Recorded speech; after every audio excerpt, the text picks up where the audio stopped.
Welcome to Telltales, an investing podcast hosted by Hunt Lawrence, Jason Wallace, and Mike Nicoletti. Each week, we discuss topics ranging from geopolitics and macroeconomics to energy and technology. You can sign up for our newsletter at telltales.us. That's TELLTALES.us for additional data and content you can use to follow along. The following conversation is intended for informational purposes only. You should always do your own work to determine if an investment is suitable for you. We always start with Exhibit C, and I think the answer on Exhibit C is so far so good. The Saudis are down under 9 million barrels, admirably disciplined. The U.S. continues to go up 24 here at 12.7 will be exceeded. 23 was over 13. Russia probably will remain in the 10 range. So the problem is supply, not demand. OPEC has an economics department. They came out yesterday and said they thought demand this year was going to be up by 2 million barrels per day. Should be good. So it's not a demand problem, it's a supply problem. Same thing on Exhibit B. One of the alarming things is we have an estimate on Exhibit B for gas production of 104 Bs a day in the U.S., and that number, based on Platts, has been running at 106 the last several days. So that's kind of concern.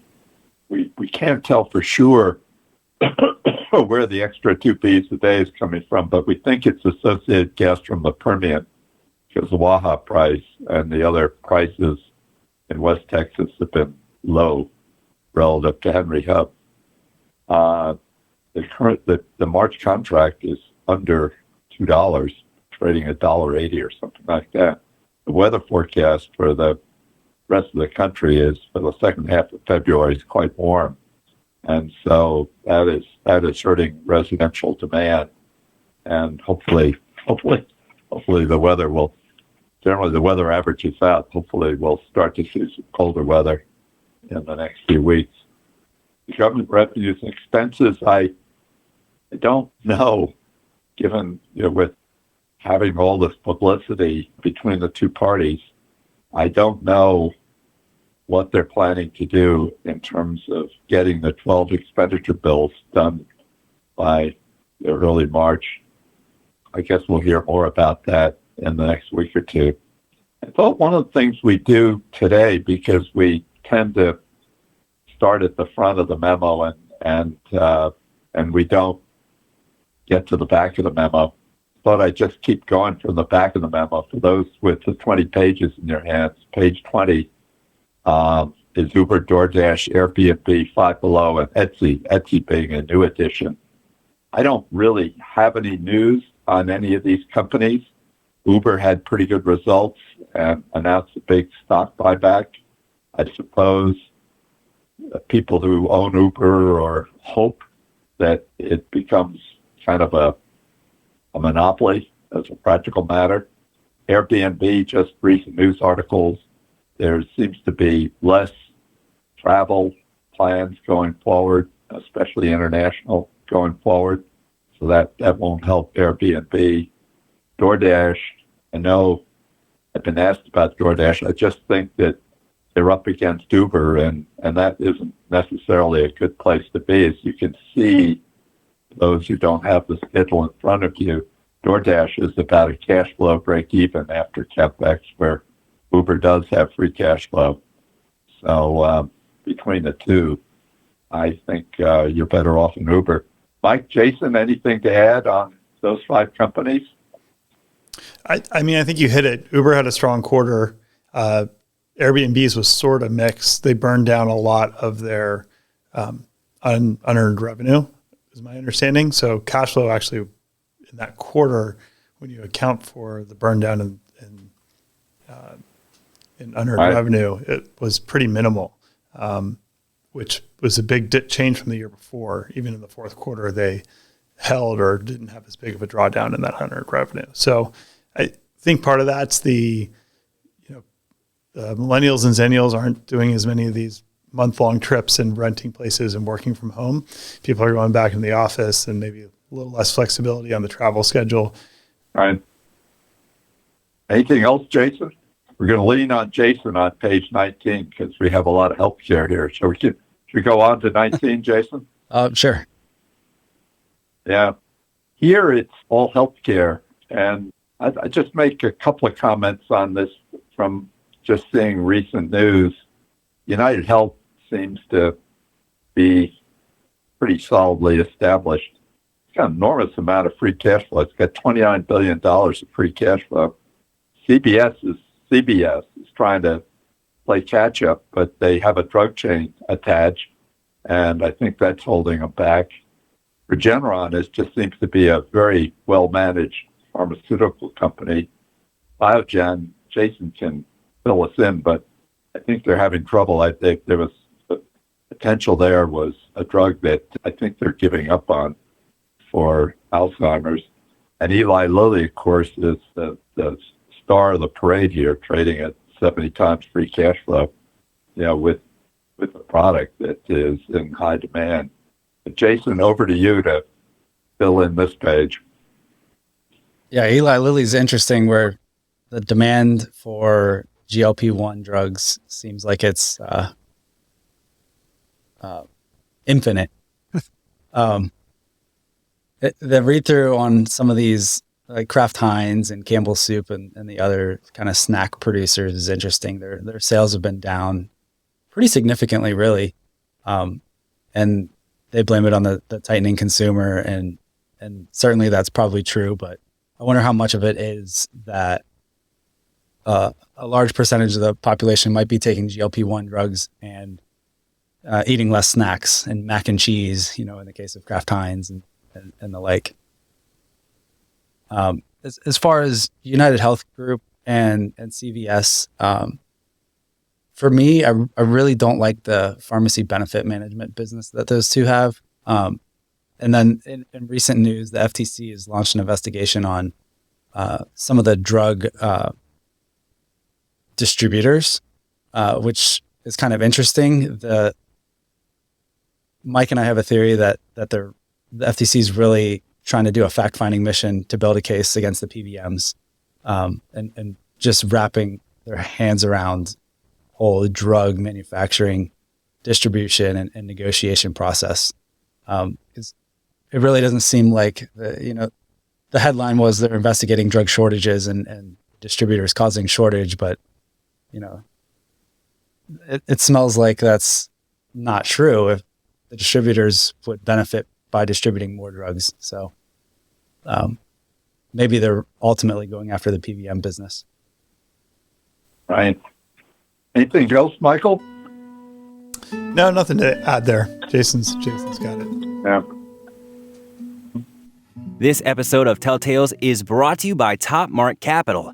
They're not your typical hedge fund.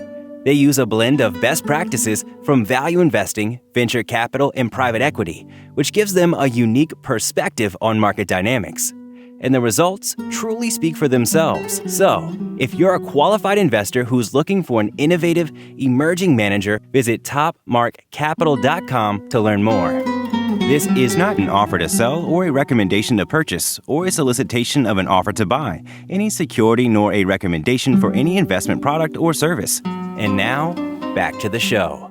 Page 18, Freeport-Albemarle, CF, and NextEra. I'm going to leave NextEra for last, but Freeport-Albemarle and CF are illustrations of commodities that are going down, or at least not going up very much. Freeport's copper, Albemarle is lithium, and CF Industries is ammonia. And all these companies have pretty good balance sheets, not much debt, and they're still at lower commodity prices or disappointing commodity prices, producing free cash flow. But where we're all looking for whether or not the Fed is going to get enough reduction of inflation to bring interest rates down, those three companies, and commodity companies like them, are not the problem. Commodity prices are really quite weak. NextEra is interesting. They are the largest producer of solar and wind power in our country, and they have a sister company, a partnership that they put solar and wind projects in that that borrows money, and kind of as a kind of a financing tool for NextEra. And NextEra also has a very strong utility, Florida Power and Light. But it is disappointing. And I think what's happening here, if we get far enough towards the front, we're going to talk about Tesla. We'll break some time off to talk about Tesla. And we see not that big a take-up of EVs. One of the things you see with NextEra, there's really not that big a take-up of alternative energy. Wind and solar is disappointing. And of course, $2 gas means $20 per megawatt hour of power. And an awful lot of these projects were built with higher power prices projected. So it hurts NextEra, and it hurts the other smaller participants in that market. Anything, Mike, on 18? Well, I'm looking forward to the Albemarle earnings because the futures prices or the commodity prices that we look at for lithium are based in China. And because of the rules kind of set up in order to get the EV tax credit deal, you now have to have a certain percentage of the materials come from U.S. sources.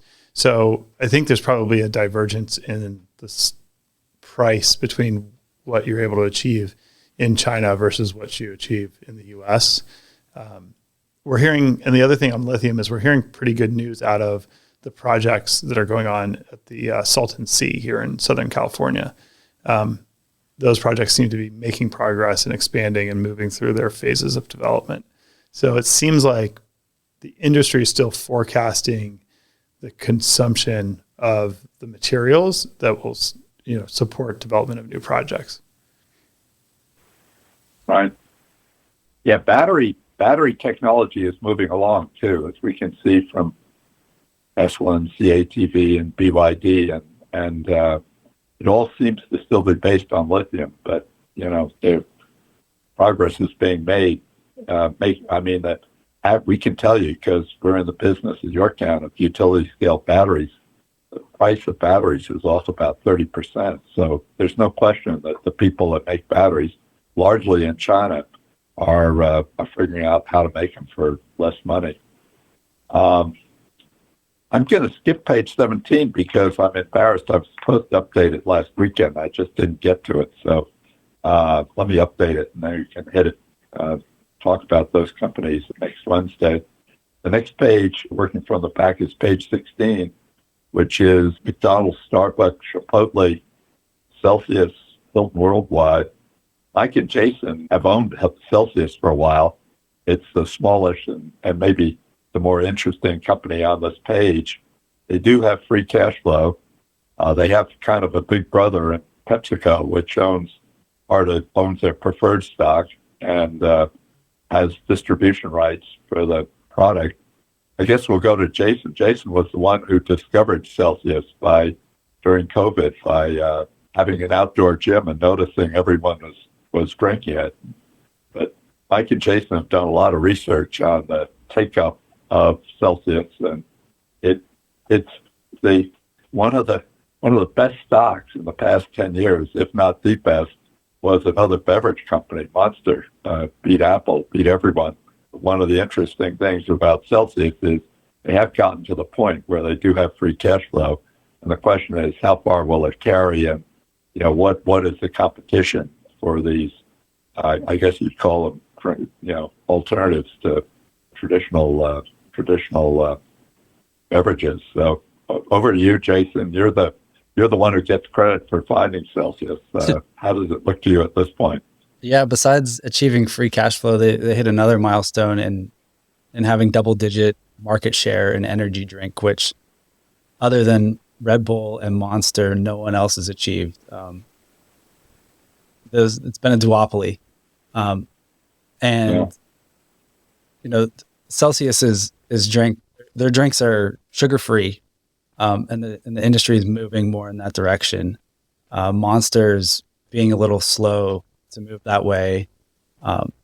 Only now just kind of recognizing that the more health conscious consumer is interested in drinking energy drinks. But they're behind on developing product there. And Celsius already has the following. So they have national distribution through PepsiCo. They're now distributed almost everywhere.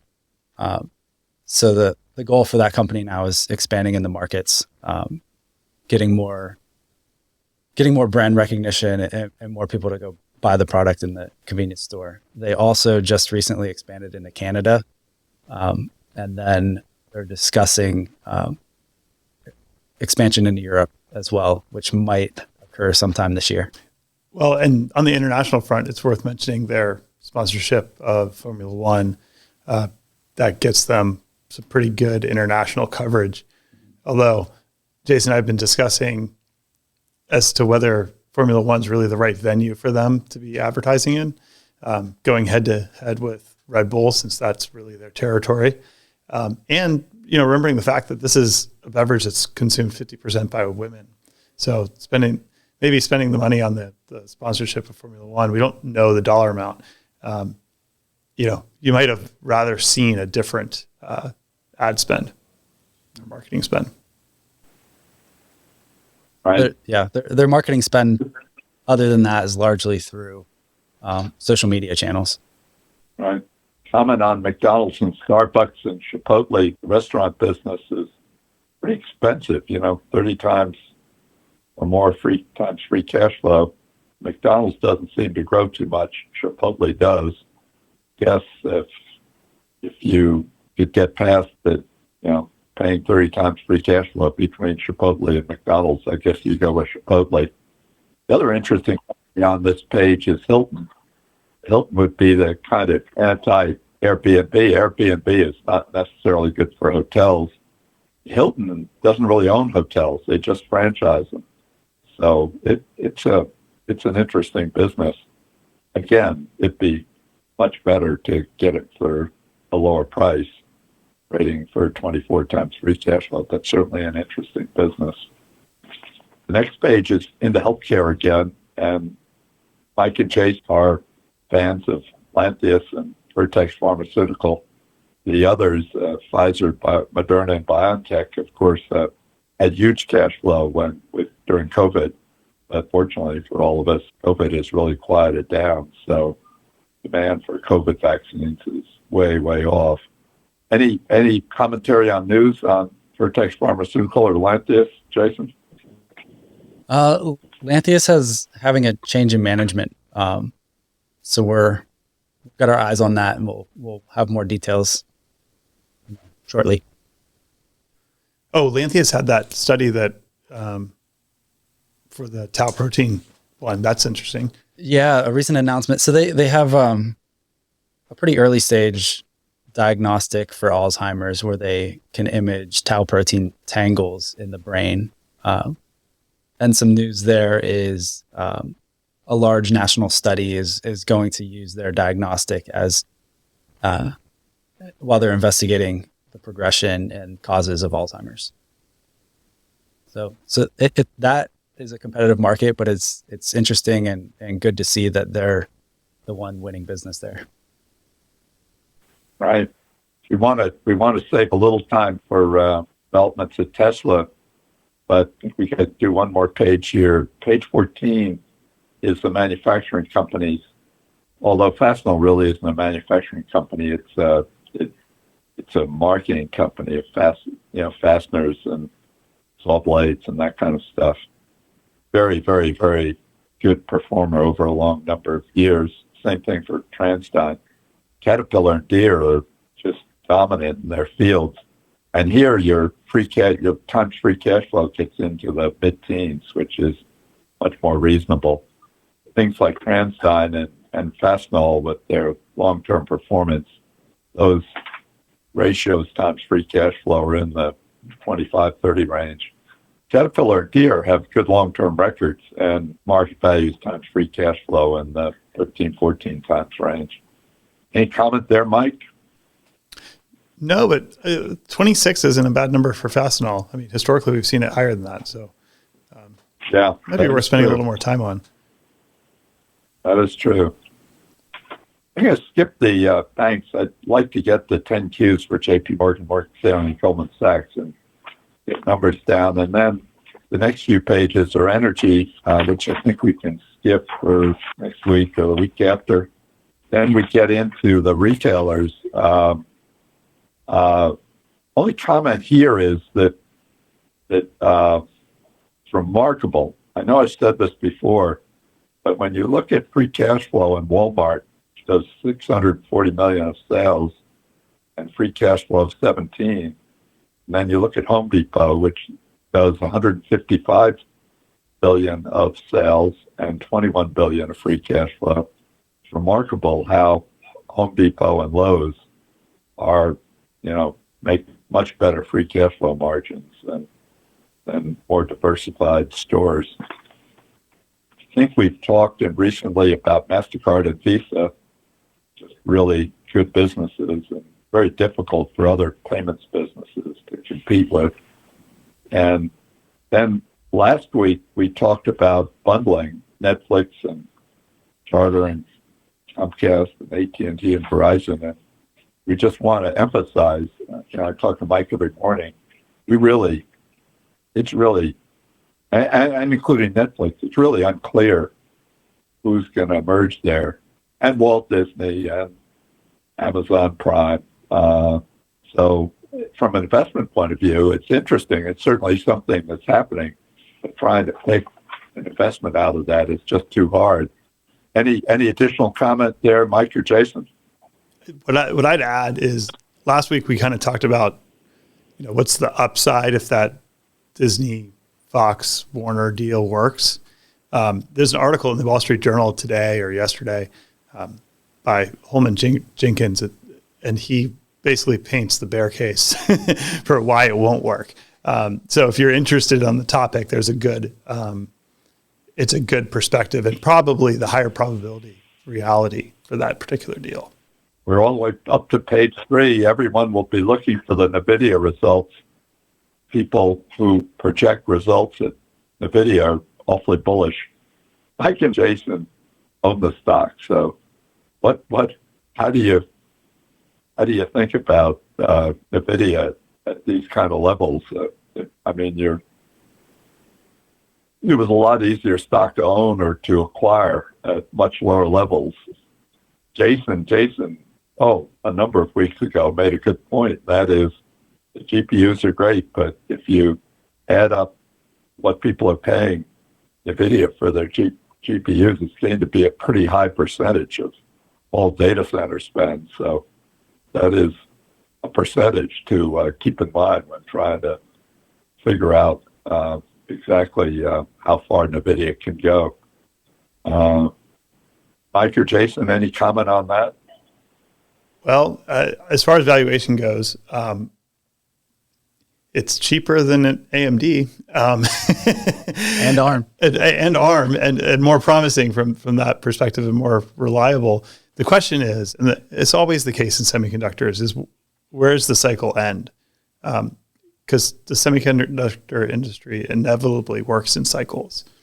The thing that would slow this down quickly is if people were not making money on the end products. Today, NVIDIA works because the payback period for a cloud provider is something like 12 months for the hardware. So it's a no-brainer investment from the perspective of Google, Amazon, and Microsoft. But they're renting out those servers to individual companies, whether they're Fortune 500s or startups, and they're doing stuff with them. And that stuff can range from training a large language model to improving an existing software solution by adding some artificial intelligence stuff to it. And what matters is if the take-up of those improved software, because they have AI in it, if that take-up is good, then this trend should continue. If the take-up is not good, we would definitely expect the end of this bull cycle, if you will, and the beginning of at some point you get some capacity overbuild. At this point, we don't have a ton of data yet. We're in the stage of this where if a company says they're doing something in or around AI, they get a valuation bump. if you break down all of the software as a services companies, there's a clear difference if they talk about in valuation as far as multiple. Most of the software as a services companies are generally valued based on a multiple of next 12 months revenue. The companies that have an AI bent have a higher multiple. That doesn't mean that they're actually selling anything or they're actually doing a better job. And it'll take time for that to kind of trickle through. But I can guarantee you that the end state product that's going to drive this thing is not a $20 ChatGPT subscription. It's going to be other stuff. And we found some things that are quite interesting from a simple task like the production of this podcast. Jason and I like to spend as much of our time as possible researching stocks, not editing video and producing content for the podcast. So we try to minimize this as much as possible. And we found a number of tools that have made it so that producing this entire podcast takes a couple hours, where if you had tried to do this whole thing, especially with video 3 or 4 or 5 years ago, you'd be talking a full 8-hour day to get it produced properly. So these things do save time. The other big dynamic that's sort of happening is you have Sam Altman that's running around trying to raise $7 trillion with a T for this. I guess they're going to build a bunch of fabs. Jason and I have a very small but off interest in one of the companies that is supposedly going to be building or designing the chips for OpenAI. So we're sort of interested in that. And they're kind of promoting this like highly regulated AI approach. Meanwhile, NVIDIA is sort of promoting no, you should be able to do it all on your own. And Jensen and Sam Altman are kind of publicly, not specifically addressing each other, but indirectly promoting two different views of what the future will hold. And on that note, NVIDIA released a product called ChatRTX, which basically gives you the ability to run a smaller large language model on a desktop computer with a NVIDIA RTX 30 or 40 series graphics card. So what that does is it kind of fuels this open source movement for large language models, which I think Jason agrees with me, but in general, I think that it'd be better. And I think the likely long-term value of those models will decline to zero, and there'll be different pieces of the specific data and the way that they're configured that is where the value will be captured. So we're seeing that fight play out kind of live in front of us. And it's all I can say is it's exciting. We don't know who's going to win, but the technology is moving very quickly. I think OpenAI is admitting that the data is important without saying it. They'll tell you the model is important, but then they release their custom GPTs where you add your own data into the training and somehow make it more valuable. And they have a marketplace for that. So that's clearly that the data is differentiating these models and not the underlying technology. Yeah, which should play well for companies like Snowflake and some others that allow you to train on specific data.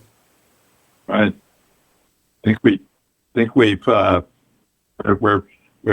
to have to leave Tesla for next Wednesday. I think we kind of run out of our 30 minutes. The only comment I'd have on Tesla is the same as on NextEra, and that is that despite the push to do more alternative energy and more battery cars and whatnot, the battery car take-up is really kind of slowed down, and as well as the getting power from wind and solar. But another subject we can spend some more time on next week. In the meantime, everyone stay well and be healthy, and we'll be on in 7 days' time. Take care.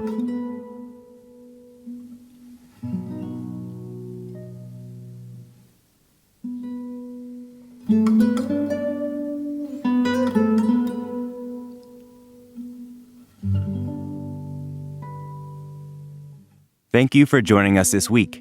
Please tune in again next week as we will be back on Wednesday. As a reminder, nothing on this podcast should be considered investment advice. You should always do your own work to determine if an investment is suitable for you. The views expressed on this podcast are the host alone and do not constitute an offer to sell or a recommendation to purchase or a solicitation of an offer to buy any security nor a recommendation for any investment product or service. While certain information contained herein has been obtained from sources believed to be reliable, neither the host nor any of their employers or their affiliates have independently verified this information, and its accuracy and completeness cannot be guaranteed. Accordingly, no representation or warranty, expressed or implied, is made as to, and no reliance should be placed on, the fairness, accuracy, timeliness, or completeness of this information. The host and all employers and their affiliated persons assume no liability for this information and no obligation to update the information or analysis contained herein in the future, and may or may not hold positions in the securities